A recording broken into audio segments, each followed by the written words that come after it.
This is the story of my grandfather, Ernest Harold Walker, born in Swannington in 1886. He was always called Harold.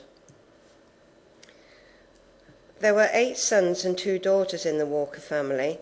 In the main, they all worked on the land which they owned.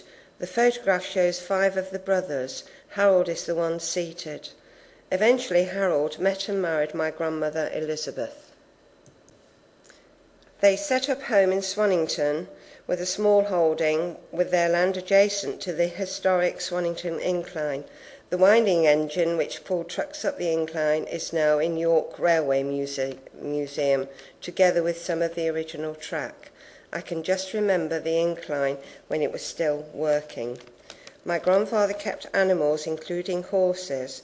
He had an affinity with horses and handled them well, especially a little high-spirited Welsh pony named Billy. Harold was called up to serve in World War I.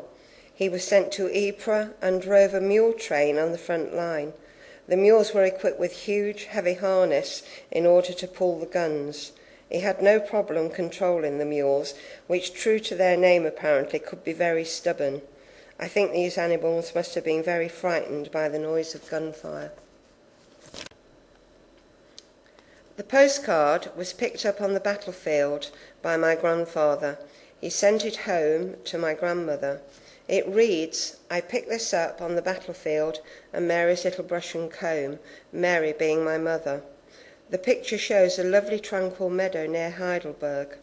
One can only imagine what carnage and horror must have been going on. We have no way of knowing which battlefield he was on. The postcard is one of my treasured possessions. Later on, he was wounded and sent to Colchester Military Hospital. Harold came home from the war, but he would never speak about his experiences to anyone. Many years later, I visited Ypres. I wanted to see where he had been fighting. Fortunately, my grandparents were able to enjoy many more years together, and they had 2 more children. They celebrated their golden wedding and received a telegram from the Queen on the 3rd of July 1969. Harold died at the age of 86, an ordinary man who, like thousands of others, went off to war to serve his king and country. To me, he was something of a hero.